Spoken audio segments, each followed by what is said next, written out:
உங்களோட லக்ஷ்மி நீங்கள் பார்த்துருக்கிறது 0 லக்ஷ்மி. தேங்க்யூ எப்படி 2024க்கு சொல்லணுமோ மனதார நான் விஜய் காவேரிக்கு சொல்லணும். ஏன் அப்படின்னா என்னோடய டவுனான இந்த நாட்கள் 2024 சேனல் வைஸ் அண்டு லைஃப்லேயுமே கொஞ்சம் அப் அண்ட் டவுன்ஸ் இருக்கும் இல்லையா, என்னெல்லாம் மறந்து பிரச்சனைகளெல்லாம் கடந்து பிரணவ் அண்டு விகா எனக்கு ஒரு பெரிய ஆறுதல் அப்படிங்கிறது தான். கண்டிப்பாக நீங்கள் இனிமேல் உங்களோட கமெண்ட் செக்ஷன் எந்த சேனல் போனாலும் அரவணைக்கிற அந்த அன்பு எனக்கு ரொம்ப பிடிச்ச விஷயம். விஜய் காவேரி பற்றியே பேசலாமா? ஓகே, கண்டிப்பாக சுவாமியோட வருகைக்கு அப்புறம் தான் இந்த சீரியல் பார்த்தேன் அப்படின்ட்டு ஒரு 1000 முறை சொல்லியிருந்தாலும் ஒவ்வொருத்தருமே ஒவ்வொரு கேரக்டருமே ரசித்தேன் அப்படிங்கிறது உண்மையான விஷயம். அம்மாலேருந்து தாத்தாலேருந்து குட்டியிலேருந்து கங்கா கிட்ட ஒவ்வொருத்தருடையுமே நிவின்கோடைய அந்த ஒரு காதல் கூட எனக்கு பிடிச்சிருந்தது. அது ஒரு பரிதவிப்பு கூட பிடிச்சிருந்தது. யமுனா ஓகே, அவங்களும் ஒரு சில விஷயங்கள் ஓகே, எல்லாருமே ஓவரால் அப்படிங்கும்போது அவங்க இல்லைன்னா மகாநதி ஃபுல்ஃபில் ஆகாது இல்லையா. ஸோ விஜய் காவேரி மட்டுமே பார்த்துட்டு இருந்தாலும் எங்கேயோ ஒரு பக்கம் இன்னும் கொஞ்சம் எக்ஸ்ட்ரா ஏதாச்சும் செய்யலாம்ப்பா அப்படின்னு தோணும் இல்லையா. அது மாதிரி எல்லாருக்கும் ஒரு பெரிய நன்றி.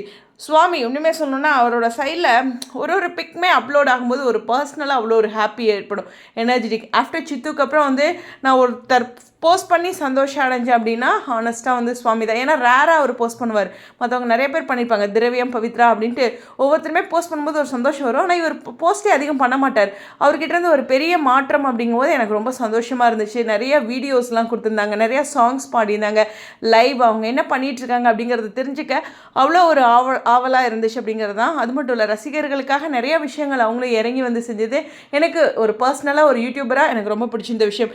லக்ஷ்மி பிரியா உண்மையுமே சொல்லணும்னா வாட் அ எனர்ஜெட்டிக் பர்சன் அப்படின்ட்டு ஒரு சக்தி வாய்ந்த ஒருத்தரை நம்ம பார்க்கும்போது நமக்கும் அந்த சக்தி வரும் அப்படின்னு சொல்லுவாங்க இல்லையா. அந்த மாதிரி லக்ஷ்மி பிரியாவுடைய ஒவ்வொரு பதிவுகள்லையும் ஆட் ஷூட்டாக இருக்கணும், ஒவ்வொரு பதிவுகள்லையுமே அவங்க ஒரு எனர்ஜெட்டிக்கை கொடுத்துருக்காங்க. அது ரொம்ப ரொம்ப எனக்கு பிடிச்ச விஷயம். அவங்கக்கிட்ட இருந்து அந்த எனர்ஜி அப்படியே நமக்கு வந்திருக்கு அப்படிங்கிறதான். விகா உண்மையுமே சொல்லணும்னா அவங்களோட எக்ஸ்ப்ரெஷன்ஸ் டிஷ்ஷும்லேருந்து காதல்லேருந்து அதை எக்ஸ்ப்ரெஸ் பண்ணுற விதம்லேருந்து அவங்களுடைய பர்த்டே பர்சனலாகவும் சீரியல்லையுமே ஒவ்வொன்றுமே இந்த வருஷம் நம்ம கொண்டாடி இருக்கோம். மறக்க முடியாத ஒரு தருணத்தை 2024 இவங்க எல்லாருமே ஏற்படுத்தியிருக்காங்க. 2025 இதே விருதுகள் இதே சந்தோஷங்கள் அவங்களுக்கும் கிடைக்கணும். ஏன்னா 2025 ஓகே இதே விருதுகள் எல்லாமே கிடைக்கணும். ஏன்னா 2024 நிறையா விஷயங்கள் பண்ணியிருக்காங்க. விருதுகள்லேருந்து 6:30 சீரியல் 7 மணி சீரியல் அப்படிங்கிறதெல்லாம் பாகுபாடு கடந்து இந்த டிஆர்பி அதெல்லாம் உடச்சி இவங்க ஒரு ட்ரெண்டிங் பேரா 24 இருந்திருக்காங்க. அந்த ஒரு சந்தோஷத்தை நமக்கும் கொடுத்துருக்காங்க. 25 அது தொடரணும். ஏற்கனவே அதுக்கான விருதுகளுக்காக நம்ம முனைப்போட செயல்பட்டு இருக்கோம் அப்படிங்கிறது கவனிக்கக்கூடிய ஒரு விஷயம். கண்டிப்பாக விகா ஒரு பியூட்டிஃபுல்லான பேர். நிறைய பேர், அதாவது கதிர் முல்லைக்கு அப்புறம் வெற்றி அபிக்கு அப்புறம் அப்படின்னு எக்கச்சக்கமான பர்சனுக்கு அப்புறம் ஆதி பர்வதிக்கு அப்புறம் அப்படின்ட்டு என்னோட மனசில் ஒரு மிகப்பெரிய இடம்.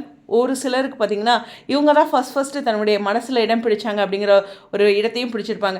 உண்மையுமே இவங்க தனியாக இருக்கிறத விட சேர்ந்து விகா அப்படின்னு சொல்லும்போது தான் ஒரு பவர் கிடைக்குது மனசுக்குள்ளேயே அப்படிங்கிறது தான். அதுதான் அவங்களுக்கு ஒரு ஸ்பெஷலான விஷயம். அது சுவாமி லக்ஷ்மி பிரியானால சாத்தியம் அப்படிங்கிறது தான். அவங்க ஒவ்வொரு முறையும் இந்த ஸ்டேஜில் ஏறும்போது அந்த ரசிகர்கள் மேலே வச்சுருக்க அன்பை வெளிப்படுத்தும் போது எனக்கு ரொம்ப பிடிச்சிருக்கும். பொதுவாக செலிப்ரிட்டிஸோடைய அந்த அன்பை ரசிகர்களுக்கு வெளிப்படுத்துகிற விதத்தை நான் ரொம்ப ரசிப்பேன். அந்த ஒரு விஷயம். ஏன்னா நீங்கள் கமெண்ட் செக்ஷன்லேருந்து இரவு பகல் பாராமல் ஓட்டு போடுறதுலேருந்து சீரியல் பார்க்குறதுலேருந்து ப்ரமோவுக்கு இந்த வருஷம் அதிகம் வெயிட் பண்ணியிருப்போம். அதனுடைய தாக்கம் அப்படிங்கிறது வெளிநாடுகள் எல்லாம் 2 மணி விடிய நான் பார்த்துட்ருக்கேன், வெயிட் பண்ணுறேன் அப்படின்ட்டு அவங்களுடைய அன்பு அப்படிங்கிறது இருக்குது.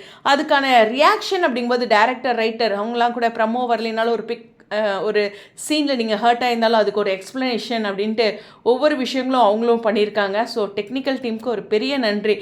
கண்டிப்பாக சில சேலஞ்சிங்கான விஷயங்கள் இருக்கும். நம்ம யாரையும் இன்டென்ஷனோட ஹர்ட் பண்ணியிருக்க மாட்டோம். அதாவது ஒரு சீரியலுடைய தாக்கத்தில் வெண்ணிலாவாக இருக்கட்டும், ராகினியாக இருக்கட்டும், இல்லை யமுனாவாகவே இருக்கட்டுமே, நிவின் உட்பட ஸோ ஒரு இடங்களில் அவங்கள நம்ம ஒரு குறை சொல்லியிருப்போம். விஜய் காவேரி கூட நேற்று கூட விஜய் மேலே அவரோட சிரிப்பில் எனக்கு சந்தோஷம் இல்லையே அப்படிங்கிற மாதிரி.